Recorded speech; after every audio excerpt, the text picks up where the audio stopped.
Hello guys, আজ আমি তোমাদের আরও একটি হরর স্টোরি শোনাতে চলেছি। তো কেমন আছো তোমরা সবাই? চলো বেশি বকবক না করে আজকে স্টোরিটা স্টার্ট করা যাক। ফাঁসি গাছ, লেখক প্রমথনাথ বিশি। আমাদের গ্রাম থেকে রেল স্টেশন পৌঁছাবার পথের মাঝামাঝি জায়গায় একটা প্রকাণ্ড গাছ ছিল। গাছটি একটি বনস্পতি, যেমন বিশাল তেমনি প্রাচীন। আর সেটা যে কী গাছ তার পরিচয় কেউ জানত না।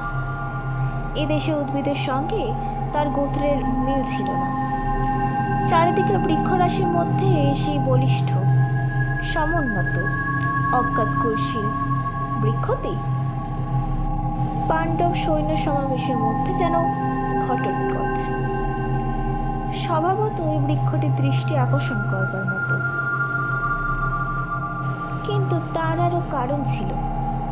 সেটি ছিল একটি ফাঁসি গাছ। লোকে বলতো নবাবী আমলে প্রাণদণ্ডে দণ্ডিত ব্যক্তিদের ফাঁসি দেওয়ার জন্য গাছটি ব্যবহৃত হতো। কাছেই একটি গ্রামে থাকতো নবাবের ফৌজদার। প্রাণদণ্ড দেওয়ার ক্ষমতা ছিল তার। কোনো ব্যক্তি প্রাণদণ্ডের আদেশ হলে জবাবে লোকটাকে ঝুলিয়ে দিত গাছটির একটি ডালে। মানুষ ঝুলিয়ে দেওয়ার মতো ডালগুলোই বটে। গাছটির গুড়ি থেকে 25-30 হাতের মধ্যে কোনো ডালপালা নেই। একবারে পরিষ্কার গা, মসৃণ, তার উপরে ডাল বেরিয়ে, এক একটা ডাল কি লম্বা, একেবারে গ্রামান্তরে গিয়ে যেন পৌঁছায়। এমনি থাকে থাকে সুবিন্যস্ত ডাল উঠে গিয়েছে। যত উঁচুতে উঠেছে ততই ডালের দৈর্ঘ্য কম। সব সত্য মিলে গাছটির উপরের দিকে ছুঁচালো। মন্দিরের আকৃতি।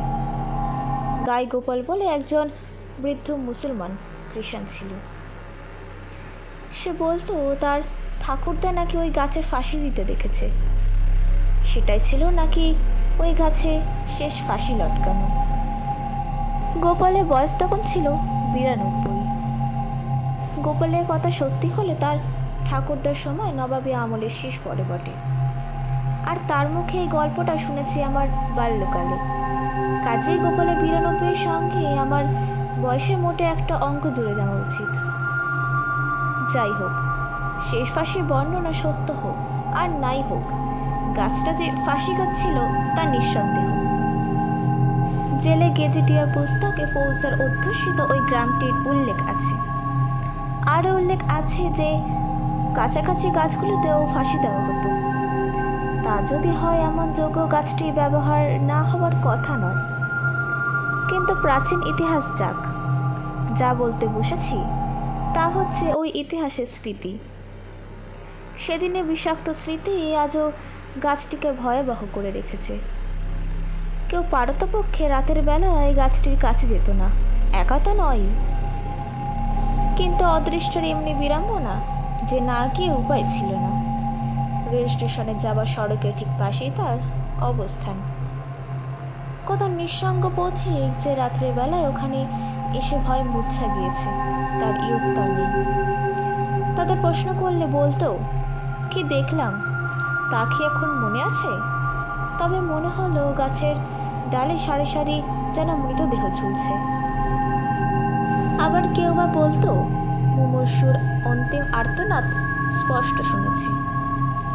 একজন বলেছিল সে লোকটা বিদেশি, গাছের ইতিহাস জানত না। ওই গাছতলায় পৌঁছাবা মাত্র হঠাৎ একটা মৃতদেহ ধপ করে তার পায়ের কাছে এসে পড়ল। সে চমকে উপর দিকে তাকিয়ে দেখে যে গাছের ডালে লম্বা একটা দড়ি ঝুলছে। প্রশ্নে খোঁচা খেয়ে সে বলল যে সেটা ছিল জ্যোৎস্না রাত্রি। তার ভুল করবার কিছুমাত্র সম্ভাবনা ছিল না। তবে এ বিষয়ে সন্দেহ ছিল না যে এসব অভিজ্ঞতা প্রত্যক্ষ হওয়া সত্ত্বেও সত্য হতে পারে না, কেননা ফাঁসি হতেও বহুকাল আগে। তার সেদিনের স্মৃতি যদি কোনো অলৌকিক সুড়ঙ্গ পথে আজ মূর্তি ধরে দেখা দেয়, তবে সে স্বতন্ত্র কথা। যুক্তি দিয়ে প্রমাণ অপ্রমাণ করা পথ বন্ধ। কিন্তু যুক্তি এক আর বিশ্বাস আরেক। লোকের মনে ব্যাপক বিশ্বাসী এমন তথ্যের স্থান গ্রহণ করেছিল, আর তাই ছিল যথেষ্ট। ফলে ওই গাছটা যাতায়াতের পথের পাশে ভীতি মিশ্রিত একটা প্রকাণ্ড বিস্ময় চিহ্নের মতো দণ্ডায়মান ছিল। তারপর বয়স বাড়িয়ে কলকাতায় গেলাম কলেজে পড়তে। আমাদের মেসে একজন বয়স্ক ব্যক্তি থাকতেন। তার থিওসফি চর্চার বাতিক ছিল। তার সঙ্গে আমার ঘনিষ্ঠতা হয়েছিল। তাকে ফাঁসি গাছটি বিবরণ শুনিয়েছিলাম। তিনি কিছুমাত্র বিস্ময় প্রকাশ না করে বললেন, এমন হওয়া মোটে অসম্ভব নয়। তিনি বুঝিয়ে দিলেন যে যেখানে কোনো মর্মান্তিক মৃত্যু ঘটে থাকে, সেখানে পরবর্তীকালে সে মৃত দৃশ্য ঠিক পুনরাভিনয় মাঝে মাঝে ঘটে থাকে। কেন হয় তিনি জানেন না, কিন্তু এমন দৃষ্টান্ত অনেক আছে। মৃত্যুর সময় মানুষগুলো যে মানসিক যন্ত্রণা অনুভব করেছিল, সেই নিদারুণ তুলনাতেই ওখানে ওই রকম অলৌকিক ছায়াছবি অদ্ভুত হয়ে থাকে বলে তিনি মনে করেন। বলা বাহুল্য, এ ব্যাখ্যা আমার মনোভূত হলো না, কিন্তু ও নিয়ে আর তর্ক বিতর্ক করিনি। তারপরে কর্মজীবনে প্রবেশ করলাম এবং চাকরি উপলক্ষে নিজের গ্রাম থেকে এক প্রকার নির্বাসিত হলাম। বহুকাল জীবনে 2টি দশক কাটল, দেশে এবং দেশান্তরে। এই সময়ের মধ্যে স্বগ্রামে যাওয়ার সুবিধা হয়ে ওঠেনি। কালক্রমে গ্রামের ছবি মনে ঝাপসা হয়ে এলো। রেল স্টেশনে নেমে গ্রামে যাওয়ার পথে যেসব দৃশ্য, বাড়িঘর, গাছপালা, এমনকি মানুষের যে মুখগুলো যাতায়াতের পথের পাশে দেখতে পেতাম, ক্রমে ক্রমে ভুলে গেলাম। সেই সঙ্গে ফাঁসি গাছটার স্মৃতিও মন থেকে মুছে গেল। প্রায় 20 বছর পরে গ্রামে চলেছি। সন্ধ্যাবেলায় নামলাম স্টেশনে। একখানা টমটম গাড়ি ভাড়া করলাম। 12 মাইল পথ, পৌঁছতে 1 প্রহর রাত হবে।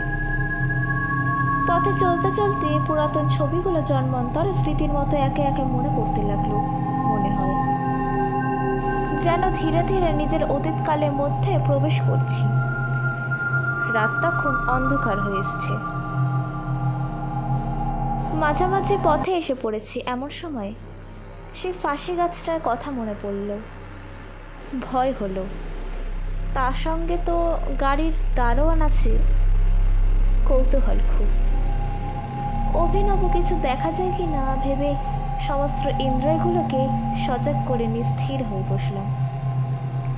এবারে বোধ করি ফাঁসি গাছের কাছে এসে পড়েছি। রাস্তার বাঁ দিকে গাছটা। ওই তো গাছটা, কি বিরাট! অন্ধকারে আলখাল্লা পড়ে যেন এক গৈরী অতিকায় পুরুষ। লোকে যে ভয় পাবে তার আশ্চর্য কি! আমারই সর্বাঙ্গ শিরশির করে উঠল। নির্বিপাকে গাছগুলো অতিক্রম করে গেলাম। কিছু দূরে এসে দারোয়ান বলল, বাবু, এখান দিয়ে আগে রাত্রেবেলায় যাওয়া বড় কঠিন ছিল।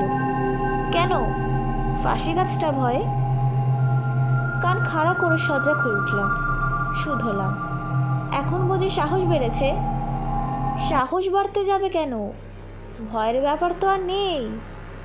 গাছটা ভূত ছেড়ে গিয়েছে বুঝি? গাছটাই যে গিয়েছে, কোথায় যাবে? আপনি বুঝি এই পথে অনেকদিন আসেননি, তাই জানেন না।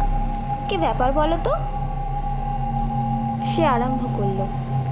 বছর 5 আগে একবার বৈশাখী ঝড়ের সময় গাছটার মাথায় বাজ পড়ে আগাগোড়া পুড়ে গেল। একটা বাজে যে অত বড় একটা গাছকে পুড়িয়ে আঙাল করে দিতে পারে, না দেখলে বিশ্বাস করা শক্ত। তারপর তারপর সেই আঙার ঝড়ে জলে ভেঙে পড়ল। ঝড়ঝাপটায় কোথায় ছড়িয়ে গেল। এখন এখন ও জায়গাটা একেবারে পরিষ্কার। যেমন দেখলেন? যেমন দেখলাম। নিজের মনে মনে বললাম, আমি তো বাবু গোটা গাছটাকেই দেখেছি, অথচ তার কোথাও বিশ্বাস না করা শক্ত। লোকটা মিথ্যে বলতে যাবে কেন? এ মিথ্যে বলে তার লাভ কি? এক্ষুনি তো অপরের মুখে প্রতিবাদ হবে। যেমন দেখলাম। কি দেখলাম? কিন্তু নিজের জাগ্রত দৃষ্টিকে বা অবিশ্বাস করি কিভাবে? নিশ্চয়ই দেখেছি, তাতে কোনো ভুল নেই। ভাবলাম একবার ফিরে গিয়ে দেখে আসি, কিন্তু ততক্ষণে গাড়ি অনেকটা পথে এসেছে। তাছাড়া লোকটাই বাকি ভাববে, কিন্তু কিছু যে তা নিশ্চয়ই। তখন মেসের সেই থিওজফিস ভদ্রলোকের কথা মনে পড়ল। ভাবলাম গাছের ডালে মৃত দৃশ্য পুনরাভিনয় যদি সম্ভব হয়, তবে মৃত গাছটি পুনরাভিনয় বা কেন অসম্ভব? তাই কি আমার অভিজ্ঞতা কে বিশ্বাস করবে? কিন্তু নিজে অবিশ্বাসী বা করি কেমন করে?